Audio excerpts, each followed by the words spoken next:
Hello everyone, welcome back to another live stream. Thank you so much for joining me for another live stream. Thank you to all of our members, subscribers, and viewers, everyone who has been waiting for me. Thank you so much for tuning in.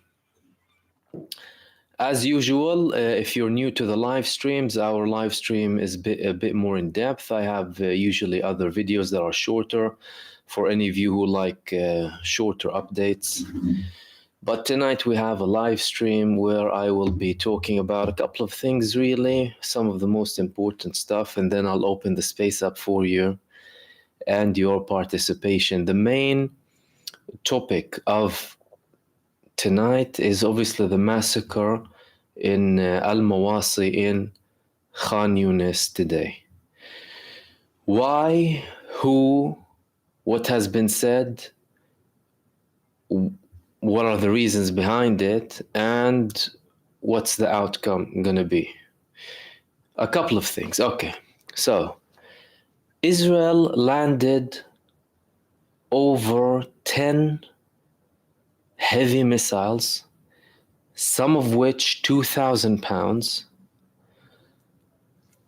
Part of the missiles were JDAM missiles. Now, if you're not familiar with JDAM is a heavy missile that explodes before landing, basically, to cause as much damage as possible, alongside heavy missiles on what? On a refugee camp, Al-Mawassi, housing over 100,000 refugees. Parts of the missiles used were the missiles that were in question, that the Biden administration declared that they stopped supplying Israel for a while. And then we had a report confirming that the United States, since the 7th of October, sent 14,000 of these bombs. 14,000. MK-84, 2,000 pounds. Do you know, can you comprehend for a second, by the way, what's landing one missile like that on a civilian population on one of the most densely populated areas on Earth? Dozens of innocent civilians will inevitably die in any attack. Okay. What is the excuse with Israel? What did Israel say? Israel said, we targeted who? We targeted Muhammad al-Dif. Who is Muhammad al-Dif? The military wing leader of Hamas. The military wing leader of Hamas. The man has been hiding for over 3 decades. The last image of him, we saw it in the early 90s. Israel tried to assassinate him 7 times previously. They killed his wife and 7-month-old and 4-year-old in one of these attacks, knowingly. There were reports that he became disabled after some of these attacks. Now they apparently found. So what did they say? They said that we got intel. We had intel from the ground, from the Israeli Shabak and other intelligence groups, that this man went over the ground in Khan Yunis. The most dangerous man, the man who doesn't come out on any ordinary day, the man who has been hiding for so long, going to Khan Yunis now in the middle of the war. Okay. Initially, you need to understand how they sell it in Israel. In the mainstream media, Muhammad al-Dif targeted. Most likely dead. Most likely dead. Then we can't confirm. Most likely dead, we can't confirm. Killing 100 people, wounding 400 people. If any of you saw the images, and you know this platform isn't generous enough for us to show these images. Well, but bodies left, right, and center, children and women. People on the floor. And some of them, by the way, were wounded and cannot be rescued. Why? Because the rescue service can't reach there. And today, Al-Nasser Hospital became dysfunctional, meaning there is no functional hospital in Gaza. There is no fully functional hospital in Gaza. There are beds here and there, but that's about it. Okay. Hamas denied. We had the deputy, one of the deputy, I think he is the deputy political bureau head of the Hamas, deputy head, Khalil Al-Hayya, his name is. He said that Mohammed al-Daif is watching Netanyahu now. So because Netanyahu had a press conference for the first time in 100 days, Israeli press conference. He doesn't like to speak with the media. And they were very selective in terms of who they allow to. He was only asked two or three questions by Israeli media. And one of them was heard complaining, I've been waiting for 3 months to ask him a question and you're not allowing me to ask the Prime Minister a question. He said that we got the intel and we targeted them. We can't confirm that they're dead. What do you mean we can't confirm that they're dead? If you had intel that they're above the ground and you targeted them, firstly, you have this sophisticated intelligence and you don't know exactly where the man is. If you have sophisticated and definite intelligence that the man popped up from the ground and you have jets flying, target. If you believe that, you can target him, right? Exactly where he is, because you had this supposedly intel. No intel, no Mohammed Daif, no nothing. It was another barbaric, Western-backed massacre committed by this genocidal satanic death cult, committing a genocide and an infanticide in Gaza and causing destruction. Why now? Because Netanyahu wants to completely explode the ceasefire talks. He wants to hinder any possibility of an agreement, and today proved it. Him using the weapons, by the way, as well, that were in question, and they were criticized for using it. The fact that it was such a barbaric massacre, and them coming up with the typical lies immediately, and then changing the narrative multiple times. Initially, it's as if, he's dead. And obviously, when you send it out to the mainstream media, obviously people start seeing headlines, then they believe the man is dead. To them, oh yeah, we killed him. Okay, read between the lines, listen to the actual statements. We can't confirm that he's dead. And apparently there was another supposed military leader, according to them, deputy commander or something, and they couldn't confirm that he's dead too. If you can't confirm that this man is dead and you can't confirm that the other one is dead, then what are you doing exactly? You're committing another massacre under the pretext of we're targeting Al-Daif and we did this and that, like the previous pretext of the other hospitals, the other bases, the other people, the Khan Yunis brigades, and then the Rafah brigades that are remaining, and what have you. Okay.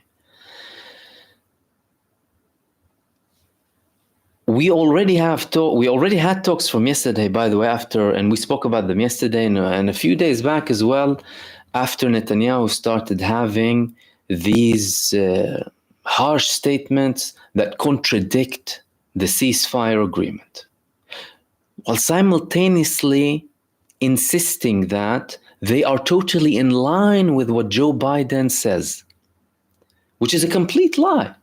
It's not in line with what Joe Biden says. They are in complete odds with what Joe Biden stated.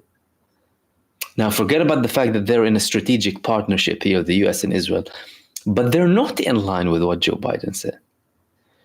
He's saying we can continue the war anytime. We won't allow armed people back to the north. And then the negotiating delegation started to release information saying that you're a liar. The families of the Israelis imprisoned in Gaza, they already criticized him. They were already criticizing him. Now we have more criticism from them. And there are already talks about the ceasefire talks ending now. Ending. So if some people were hopeful, now Benjamin Netanyahu is trying to completely bury everything. And it was evident from everything in his press conference, by the way. His body language, his tone, he's very reluctant when it comes to people asking questions. Hyper-pathological liar. Where are we going from here? Okay, well, there are several ways to go. Firstly, this is not the first time that Benjamin Netanyahu is exploding the negotiations. And by the way, his excuse is we must apply military pressure to get more stuff from Hamas, okay? And he also criticized the Israeli army, saying that they're not doing enough, they haven't done enough to apply military pressure. And it was only through my persistence that we managed to reach the stage at the moment. Remember, previously they didn't want to go to Rafah. I pushed them to go to Rafah.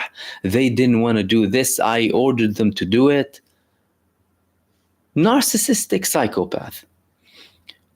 He was giving the excuse that only through military pressure we're getting this from Hamas. Okay, exploding the negotiations isn't something new. He already exploded them before.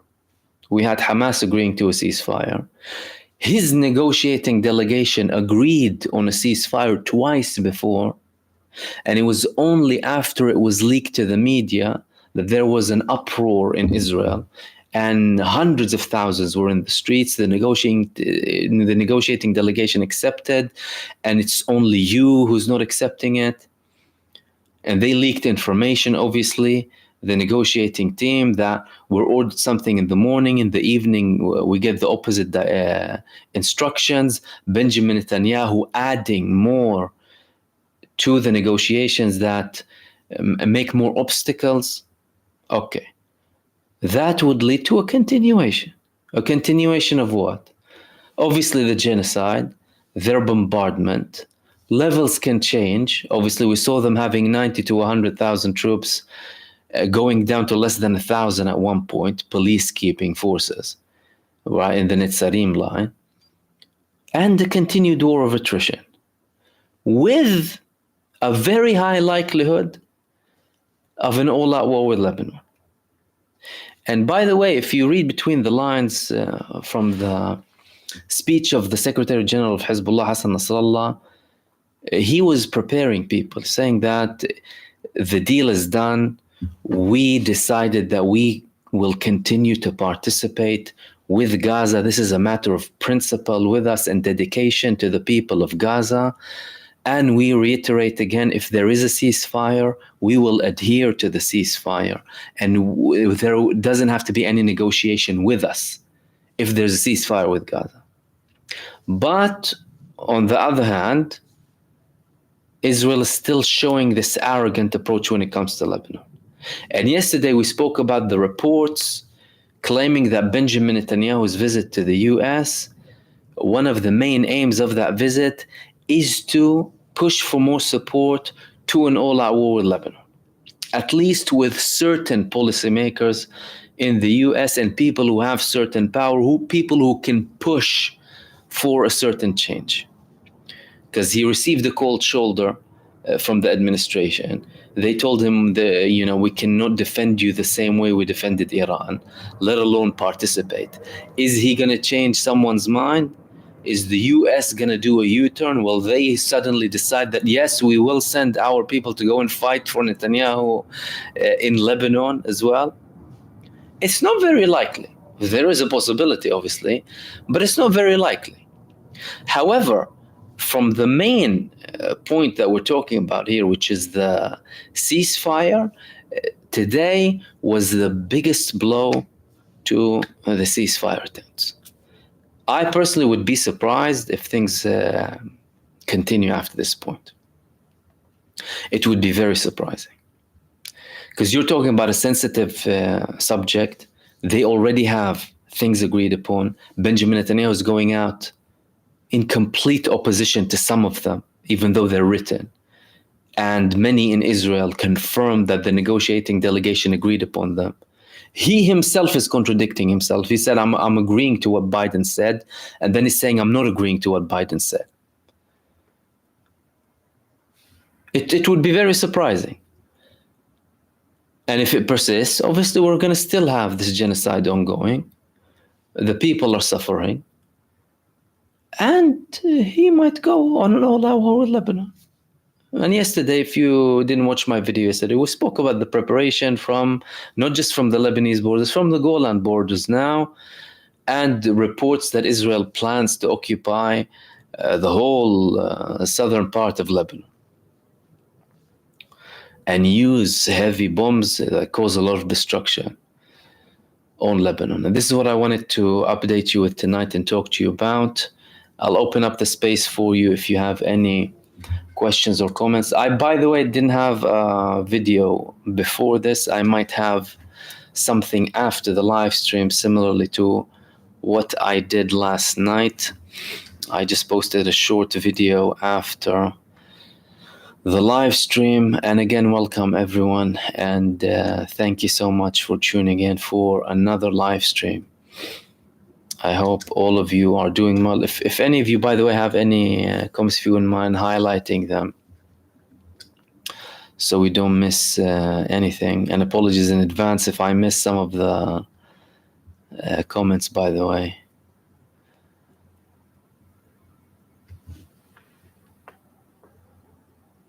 Ig Chihuahua, thank you for your membership. He said, sorry, I haven't joined live chats, but I was very ill. I hope you're well. I wish you all good health.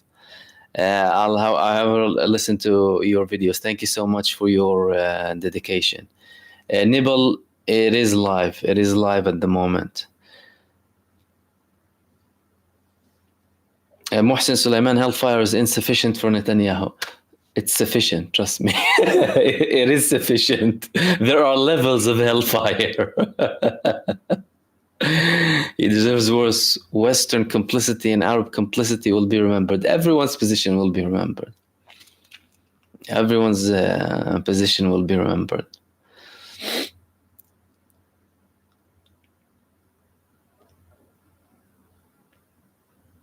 Christina Haynes, when will other countries do more? Remind us, please, what we as ordinary people can do. Well, firstly, the countries who participate are already participating. The shift in terms of diplomatic and political situation with certain countries that had either like an observing status or, neutral status when it comes to this, they're changing, obviously, with the recognition of a Palestinian state, although it's symbolic, with certain things like cutting the ties or boycotting or banning exports of arms or what have you from countries that had traditional alliances with Israel. These things are changing. With regards to people do whatever they can do. Yeah, normal, average people. Speak, talk, share, raise awareness. Everything you can do, really. And don't underestimate in any of that, of course. And it doesn't matter how much you do, really, you're limited in what you do. But in the grand scheme of things, activism is very important. And again, some people obviously expect results immediately. That's something unrealistic, especially when you talk about the fate of nations, right? If you on an individual basis need to do so many things to achieve stuff in life, whether spiritual or knowledge or physical or material things, let alone the fate of nations, that requires a lot of effort. So I hope that clarifies. That was from Christina. Kyle Lynch, how will the USA and West try to blame Israel ruining the ceasefire deal on Hamas. You see, the funny thing is, although we've had Israel blatantly, hindering the ceasefire before refusing to accept the ceasefire that Hamas agreed upon, Biden and his administration pushed more on Hamas, at least when it comes to statements. I don't know if something happened in the background. And again, these are the same people who used to veto ceasefires. They have blood on their hands. Remember when Russia and China pushed for a ceasefire in the UN?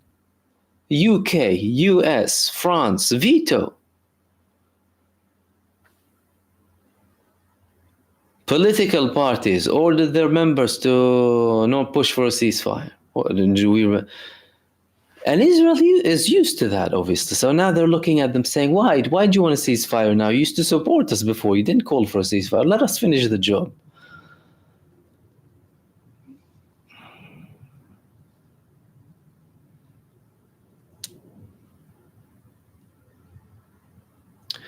Danica, thank you. You're asking about ending the airstrikes and if the Palestinians can do something to. They don't have enough technology or anti-aircraft to do that. The ones who do have more sophisticated stuff are Hezbollah in Lebanon. So Israel's already facing problems with Lebanon. They took down 9 of their UAVs, if not even more. 3 of them were Hermes 900. They forced an F-16 to go back because of their air defense systems, basically anti-aircraft missiles. So that's more effective in Lebanon. Gaza, but Gaza, they've been facing a blockade for so long. But the people make whatever they can.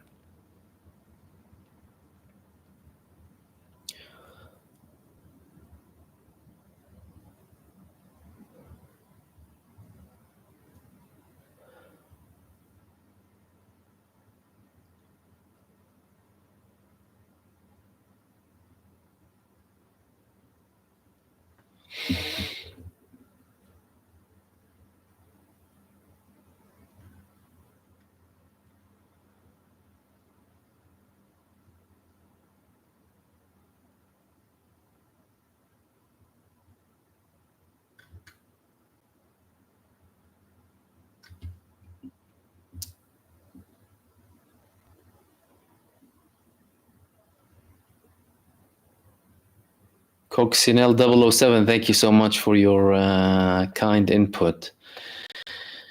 And everyone else, let's see what else we have.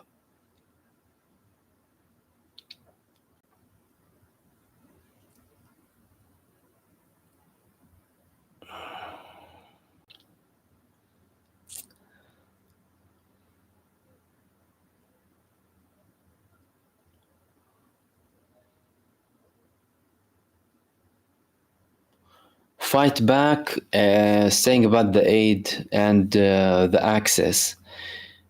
It's very, very tight. There's hardly anything. So the country that's committing a genocide is in control of all of the crossings to Gaza.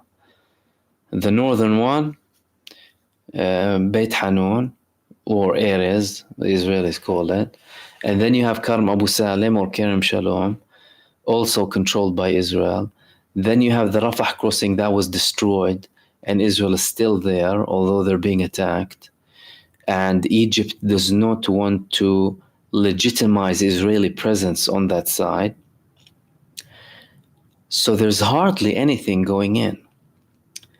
And mind you, hardly anything going in after 9 months of starvation is famine.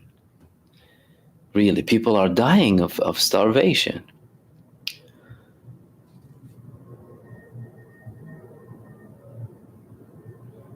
Infinite Content is asking about the Hezbollah front.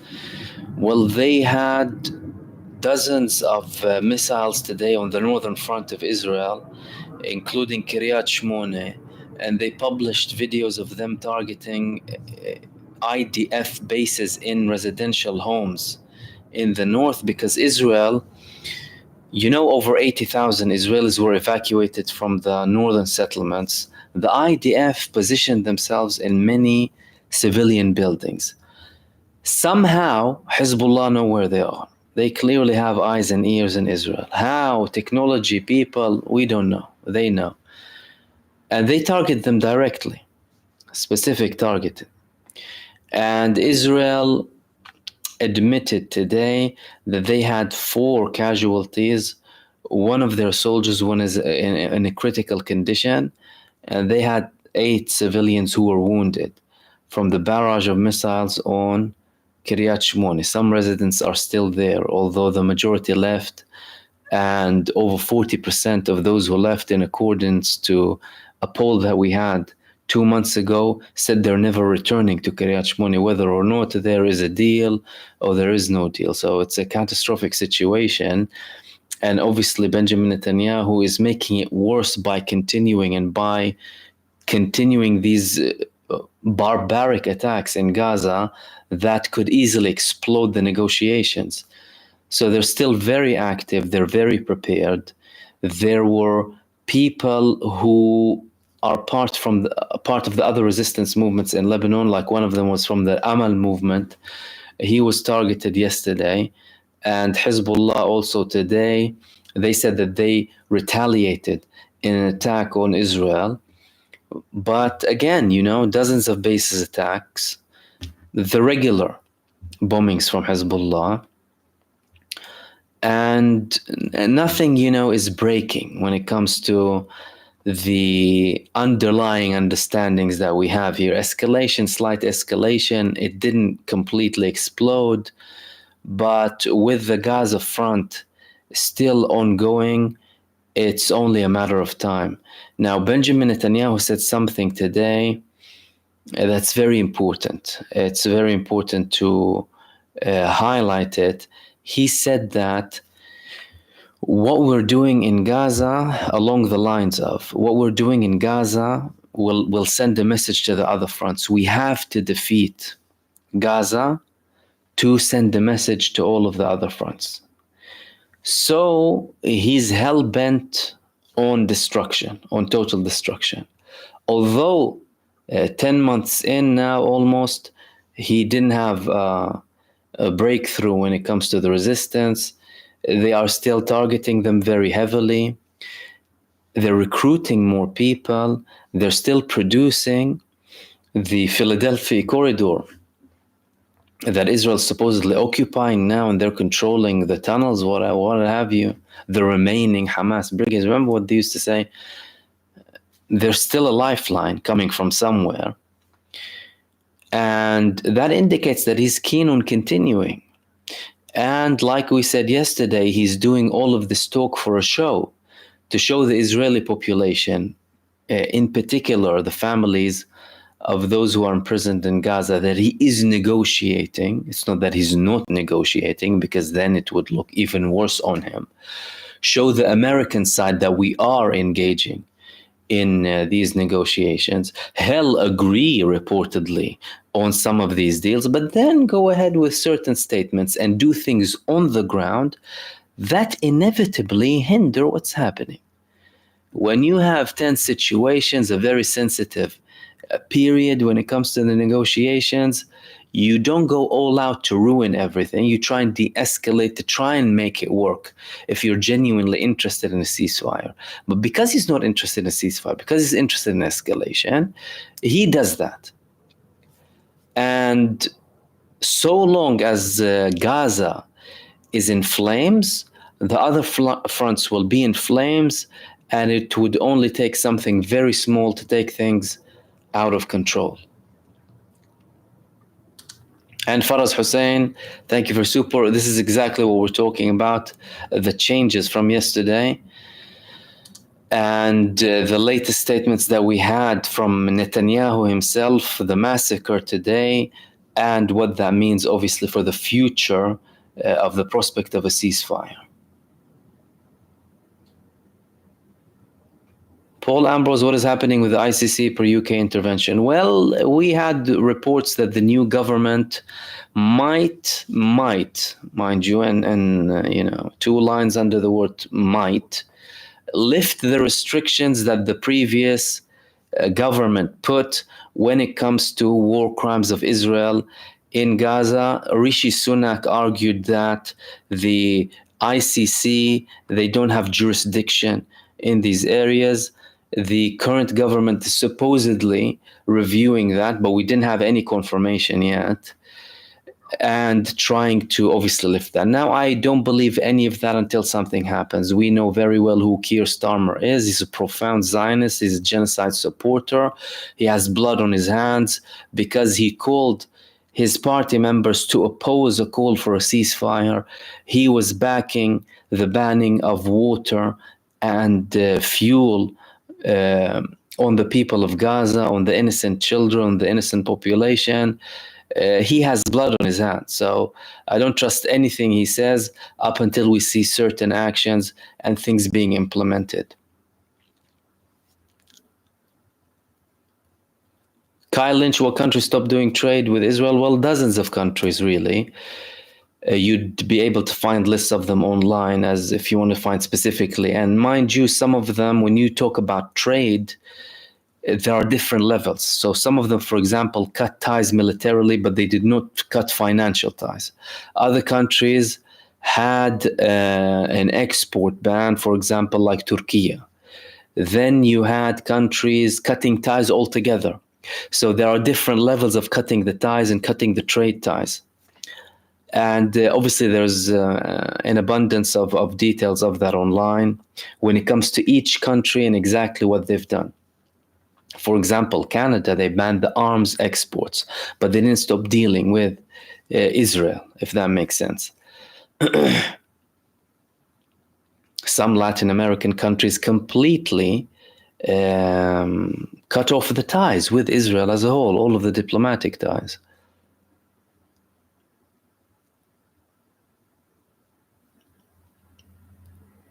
Kate, Israel used a JDAM. What will Hezbollah do now? Well, look, to understand what the Hezbollah will do, you need to understand their purpose of participation. They call it in Arabic Jabhat Isnad, so a support front.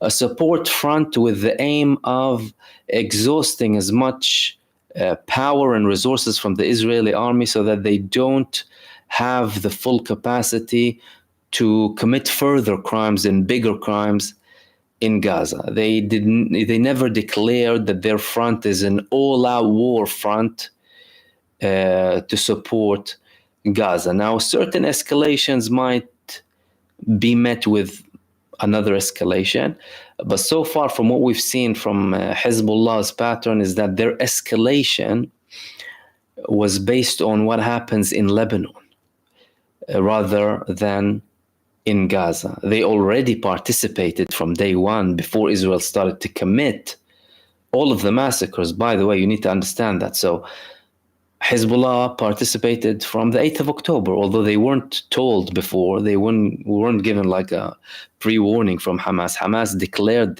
that attack, Al-Aqsa flood, on their own, and they asked other countries to participate. So in a way, they didn't put them in a very easy position. But this is where people's true colors show. Hezbollah started to participate from the 8th of October as a supporting front. And their escalation and levels of attacks grew and increased the more Israel increased their aggression with them. But everything was calculated. They didn't want to attract a whole all-out war attack on Lebanon, and they didn't want to be deemed as the side that is dragging Lebanon to an all-out war. So far, they succeeded. And if Hezbollah want to be in a position where if an all-out war breaks out, it would be the fault of Israel. They're putting Israel in a very tough situation. Now, obviously, if there was no war in Gaza and Hezbollah were doing what they're doing, Israel would have gone all out, full throttle in Lebanon. But the fact that they're exhausted in Gaza and they have a failed army, that prevents them from opening an all-out war with Lebanon. And what they're trying to do now in Gaza is experience. So they experienced having 2 divisions. They experienced having several hundreds of people. They experienced having full deployment. They experienced having partial deployment, the reservists, not reservists, going only on campaigns, just doing primarily airstrikes, going in and out to see how things go and potentially test the water when it comes to that front, and potentially still having that front open and going on an all-out war with Hezbollah, because obviously they took down Division 36 to Lebanon. They withdrew it from Gaza, took it to Lebanon, including the Golani. Now they're taking more brigades from Gaza, training them on Lebanon. Reports said that they were training in Cyprus too, on mountainous terrain that is similar to Lebanon. Why are they doing all of that? And they had very large military drills in Lebanon. Benjamin Netanyahu visited twice in 2 days a couple of weeks ago. All of that is a preparation. And they previously had statements that we are viewing the Lebanese front in a different manner, in a separate manner. So we view Gaza as a separate front to Lebanon.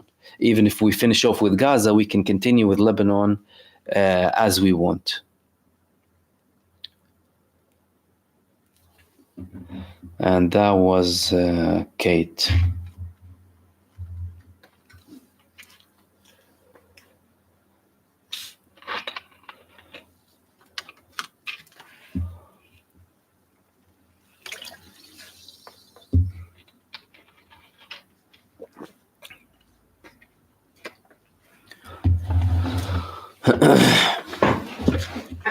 Chris Fisher, I see a lack of Arab or Muslim support. The government's committing these crimes, I thought would have been exiled. It seems that they are still cheerleading. Well, if you look at, the Arab states surrounding Israel, mostly autocratic, mostly authoritarian, mostly bound by the US. Listen, the Arab League, there were previous reports that, the scripts that some of the leaders read in the Arab League when they have a meeting are written by the US. So there's nothing really to expect from these, official Arab states. And I know some people might find it surprising, but there would have been no Israel if there weren't these, some of these Arab countries protecting them. Do you think if Israel was intimidated or confronted by one of these countries and had an ultimatum that they would dare do what they're doing in Gaza? They wouldn't dare. But they know that they have coward leaders next to them, and they wouldn't do a thing. Yeah, they would comply to certain levels. There would be disagreements, there would be tensions. But, they're not going to stop us from committing crimes.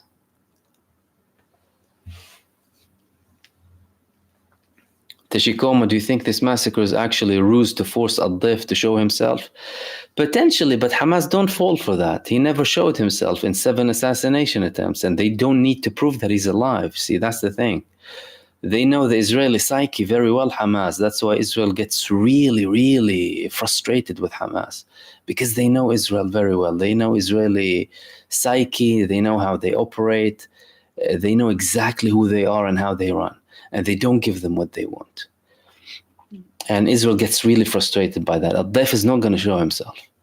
This is a man who isn't there for fame or a tit for tat or proving anything. In fact, all of them, these people, they don't fight for,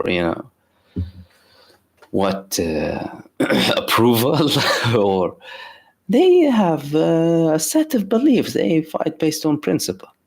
As a matter of fact, their previous leader of their political bureau, Khalid Mish'al, he said in an interview in the late 90s that we as a movement, Hamas, would put ourselves at stake to be completely wiped off for the cause of Palestine and for the cause of our nation.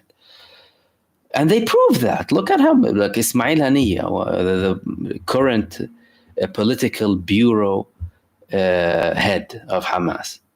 Over 90 family members killed.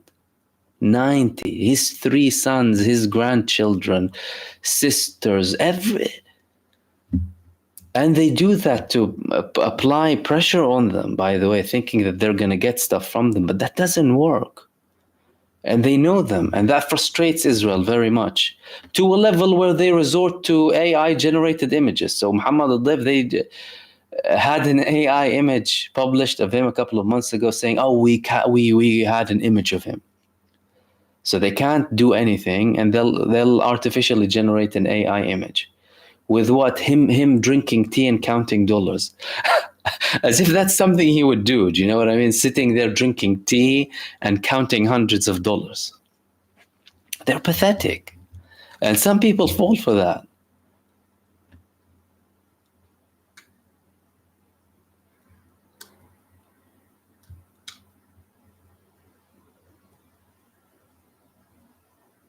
Stolen TPS reports saying we all have a unique way of affecting the injustice around the world. Do your part and all should eventually work out. I agree with that. That's a very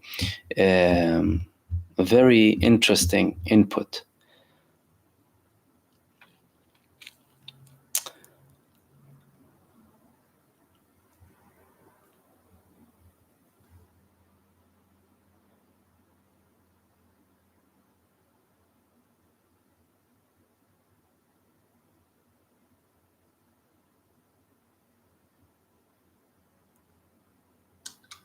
Bob Marston, Mahmoud, do you hear that Israel conducted another raid on the Syrian port near Banyan? I think you mean Banyas, probably, on Friday.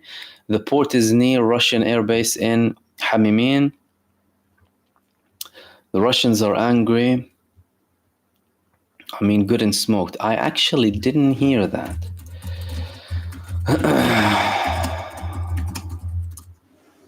What I did hear is that the Russia's frustrated with them.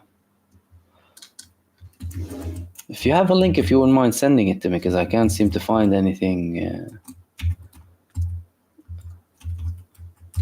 online.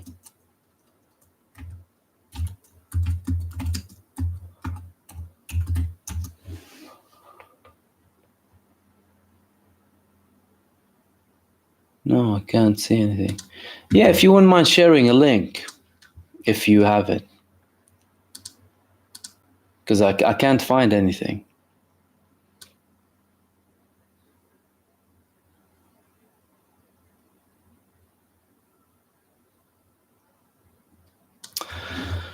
Marv Berg is asking, Mahmoud, how much traffic down the port of Haifa? How will inflation in Israel much higher with the war?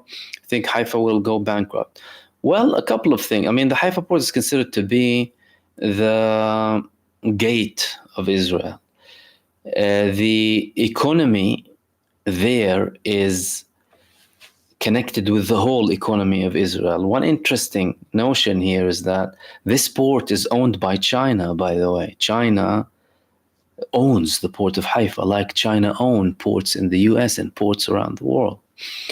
And some observers, questioned whether it will be attacked or not, purely because of the fact that it's controlled by China. But in case, obviously, an all-out war goes out, I think it can be targeted.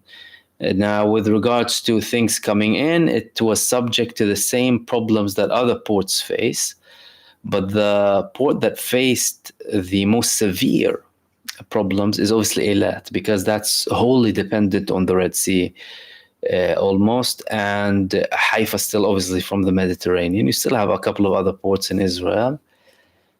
They obviously do not publish the real image of economic damage in Israel. The country's in ruins. Obviously still functioning. It's not that it's gone dysfunctional. It's still functioning. There are still things going on, but it's all over the place. Obviously, they've been degraded. They had a negative projection from Moody's. Others are to follow, like these credit rating companies. The negative projection hit them really hard. They didn't expect that. They thought it would be a case of degrading and will go back up. They were in denial about it. Benjamin Netanyahu, when he had it, he said, okay, yeah, they degraded us, but we're going to win this war and they'll take us back up again, no problem. And his finance minister wasn't even bothered about the details of the report when Moody's downgraded them. He was only bothered by the fact that Moody's did not declare Hamas and Hezbollah a terrorist organizations. That's what he was concerned about. He was like, look, these anti-Semitic sentiments, how dare they? But it's really bad. They're suffering greatly. And again, they do not publish the full picture. For the first time in history, they had to dig in the reserves of the Bank of Israel. They had to take some of the reserves from the Bank of Israel. That's unprecedented. And that's just one thing from a list of unprecedented things that Israel has done in the past 10 months. They're calling it an existential war. Not just from a security perspective, from an economic perspective. Who are the people who are fighting or ordered to fight and face conscription? The reservists. These are people who work in the Israeli economy. Tech, engineering, whatever it is. Agriculture. The areas surrounding Gaza, they form a high percentage of mass production of food, lots of factories over there, and no one wants to work there even now. Also, the population left, and Israel is even offering good rates for people to go and work there, but people don't want to even go and work. It's a big problem. And obviously, you have the country spending so much money on this genocide and compensating the families and compensating the people who had to leave their homes. They're staying in hotels. Who's paying for the hotels? The government. Some charities, by the way, some charities from the US pay for them. But there was this one charity. It was like one of those Christian Zionist charities in the US. They said a few weeks ago that we don't have any more money. We can't support you anymore.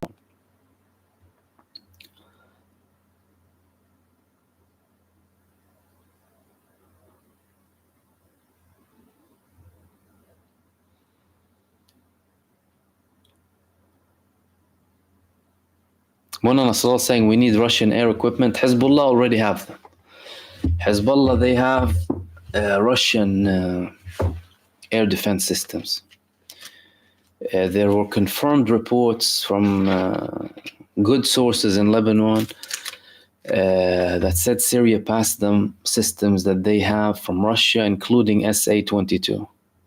If they manage to force an F-16 to go back, that means they have something. If they took down a Hermes 300 3 times, 900 3 times, 3 of them they took down in Lebanon, and they stole everything, by the way, that means they have sophisticated stuff.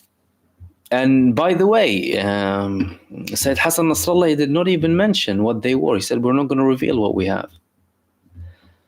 And Israel wouldn't know. How would they know? It landed in, it went down in Lebanon.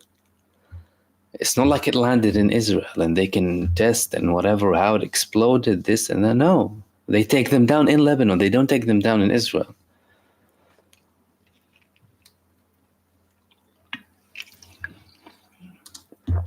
And 1984 Sarajevo, thank you so much for your super.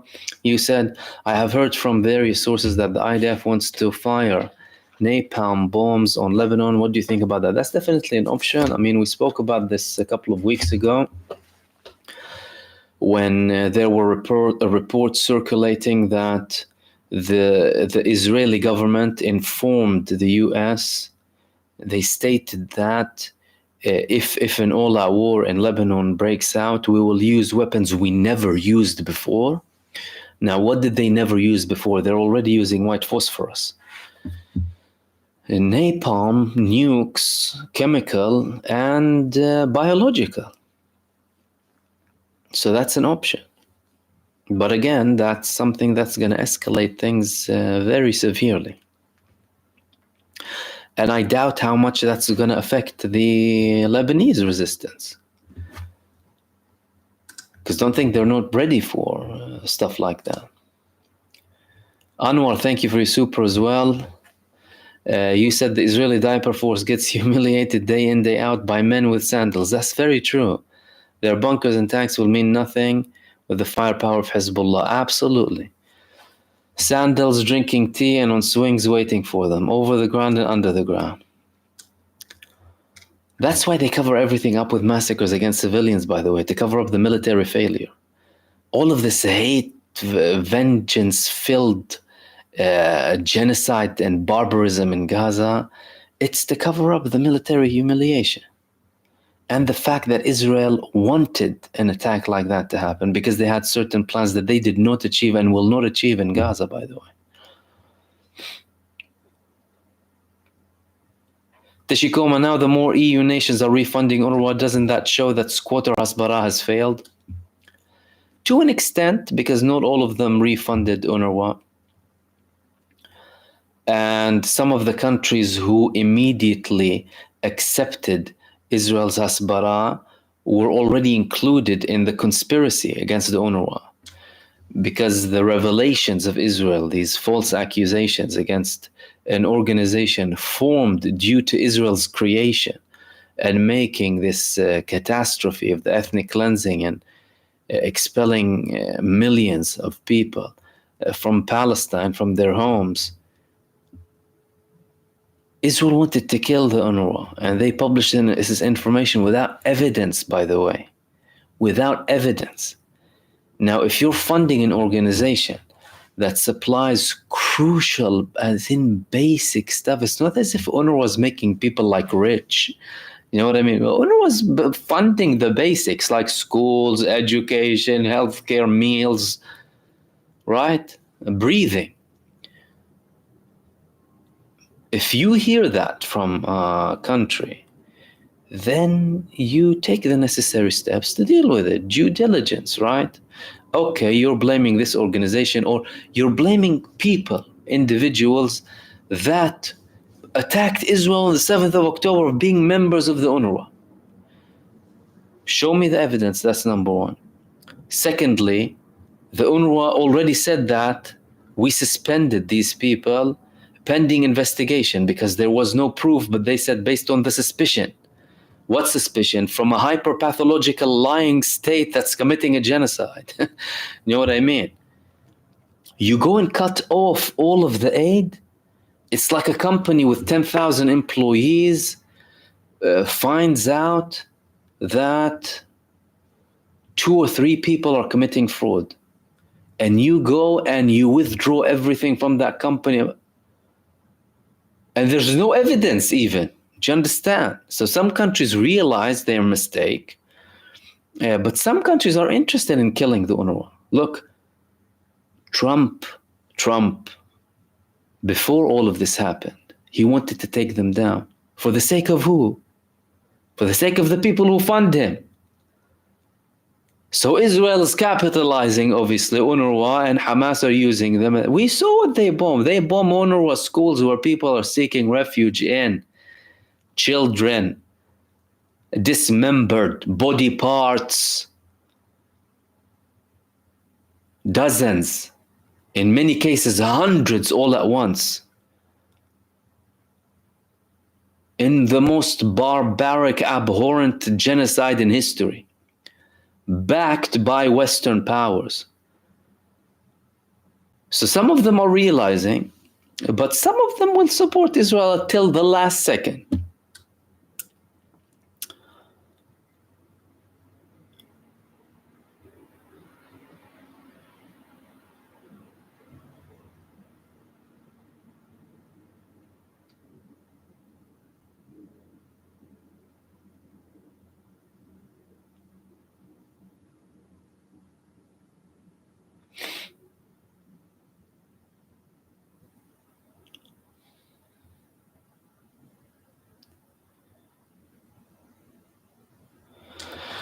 Kate's saying with Hezbollah going full force, Gazan population are thinning.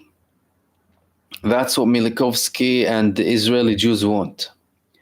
Well, firstly, the Gazan population, although we have so many casualties, but don't forget that people are being born, right? Every day. So Israel is killing tens of thousands, and the Gazan women are giving tens of thousands of births. How many people were born in the past 8 months? So even with this genocide attempt, I don't think they're affecting the population. What they are doing is obviously causing starvation. They're attempting to ethnically cleanse the population, to make it miserable and untenable to live in, to apply more pressure on Egypt to completely open the borders and force everyone out, speak with other countries and lobby to take Palestinian refugees. And their excuse, like you took Syrian refugees, take Palestinian refugees. And to be fair, obviously Egypt had a strong stance when it comes to this with Israel, and they prevented that ethnic cleansing campaign from happening by taking a strong position against the Israeli government. We'll give them that. But Netanyahu or Milikovsky, by doing what he does, he's not guaranteeing tomorrow. So you already have talks in Israel that we don't know what's going to happen tomorrow. We're not expecting what's going to come. We're not anticipating, right? We're being led by this career politician who's only concerned about himself and is taking the country into oblivion. And by the words of the previous head of the Mossad, by the way, he said, if we continue down this path, then we're doomed. That was from the beginning, right? Alongside other leaders in Israel that I constantly speak about. He's not guaranteeing tomorrow. He's simply taking it step by step based on his benefit. You need to understand, it's not like he has a strategy. His strategy, okay, his declared objectives or aims, destroying the Hamas, making sure Gaza doesn't pose a threat, getting the objective, okay. Through what? Through military pressure. He's saying only the military pressure will make Hamas give concessions and give in to Israeli demands. Is that something we're achieving? Or is Israel conceding more and Israel is giving in more? Israel is giving in more. Obviously, Hamas showing leniency, but Israel is giving in more. What does that mean? It means that he has no strategies. The only strategy is himself.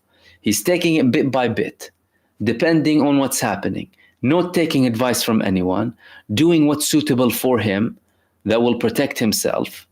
And clearly, even with the safety net that he received from the opposition leader in Israel, that safety net was with conditions.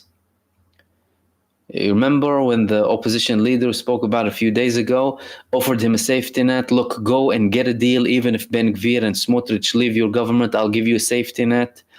And then there were talks from his party, the opposition party, that it's not going to be an indefinite safety net and we might withdraw at one point. Clearly, he offered him a time-limited, he offered Netanyahu a time-limited safety net, and that wasn't enough for Netanyahu.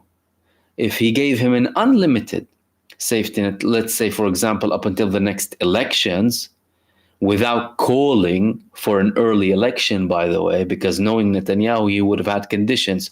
Support me, have a safety net, don't call for early elections, you're tied with me. And he probably, the opposition, did not want to offer that.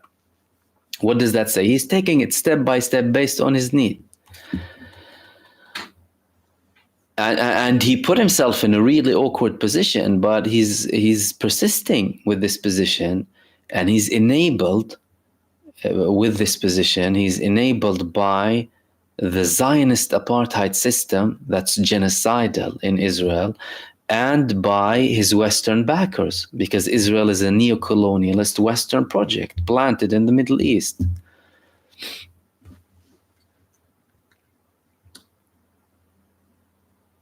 And him assuming that it can't get out of control, for example, with Lebanon or whatever, that's delusions.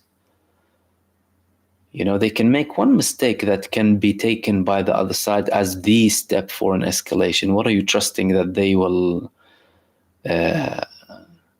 only play with the current equation or underlying notions or rules of engagement that are not written between Israel and Lebanon? No, it's not necessarily going to be the case.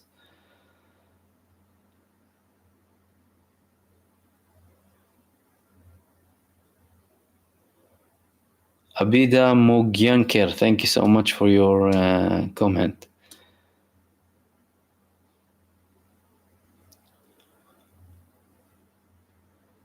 Where were we with this live chat?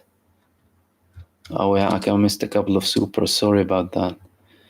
We had Koopa Coop, thank you so much. And North E, Palestine will be free, inshallah, Ameen, Ya Rab. And Koopa Coop, mosquito bites, Shaitanyahu, anti-Semitic mosquito. 100%. Absolutely.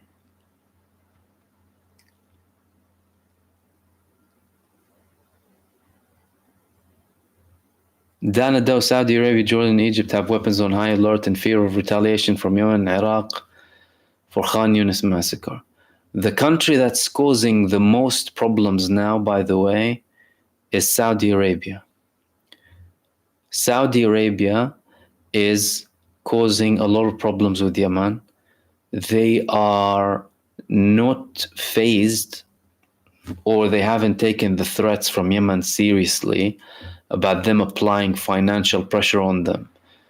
A pressure that was motivated or pushed by the US on the Saudi government to apply on Yemen, obviously for the sake of Israel.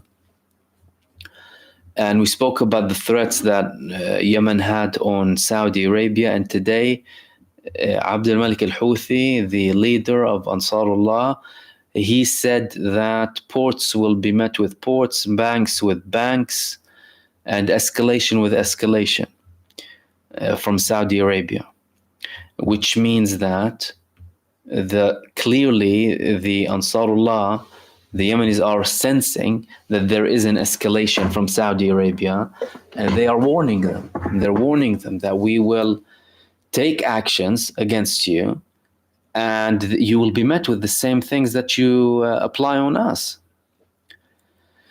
And all of that for the sake of what?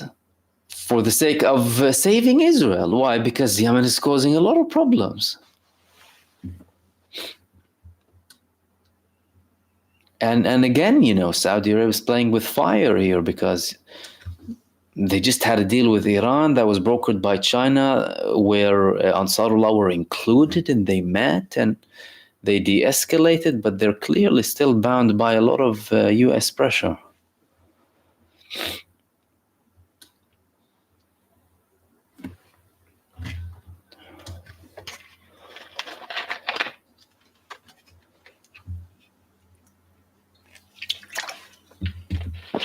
Cupcake L, Elon Musk on Twitter. Yeah, I saw that tweet. He said, you quoted Elon Musk's tweet saying the European Commission offered X an illegal secret deal. If we quietly censored speech without telling anyone, they would not fine us. What do you think of that? I think Elon Musk likes to act as if he's more free and, supports free speech than what he actually does. We saw how many restrictions he applied when it comes to Palestine. Obviously, it's still a platform that has more freedom of speech than other platforms. X, I'll give them that.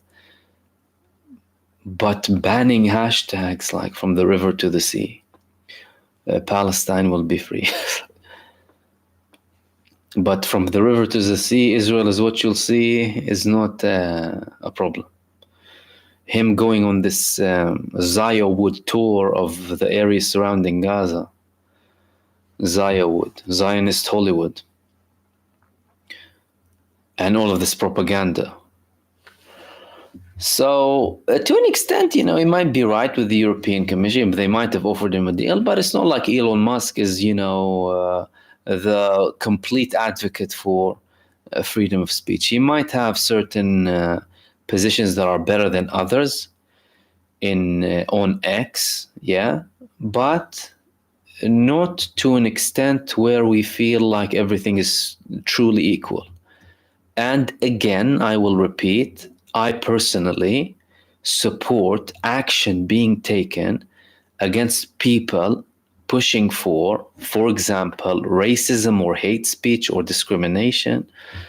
However, political statements, opinions, there are people who are still on X who label nations and ethnicities and peoples as a whole from multiple backgrounds, and are active.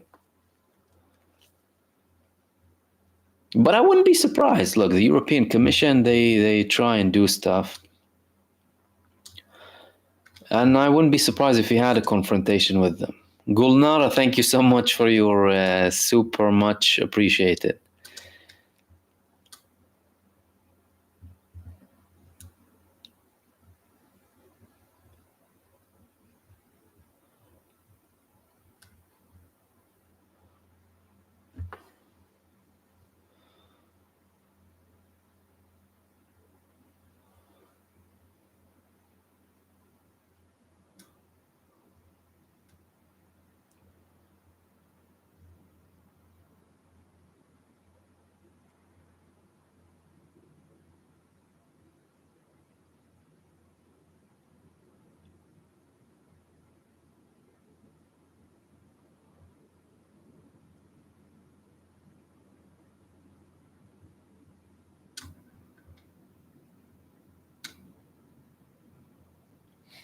Paul Ambrose, why is Yemen not targeting ships in the Mediterranean Sea? They are.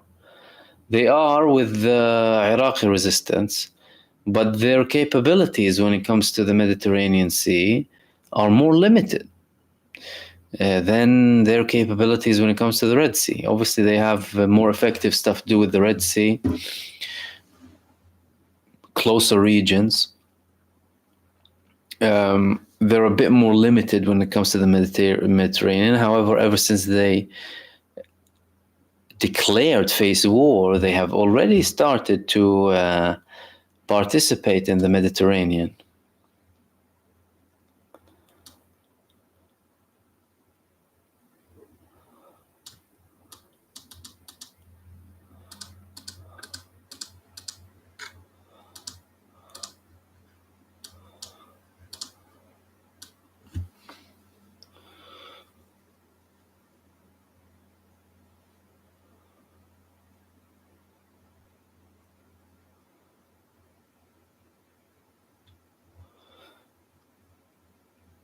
And looks like that was the last one here. We'll wrap it up there, ladies and gentlemen. Again, thank you so much for joining me for another live stream. I might have another video after this live stream for you, similar to yesterday. I'll hopefully be with you tomorrow. Thank you all for your participation, our members, subscribers, and viewers. Thank you for your time.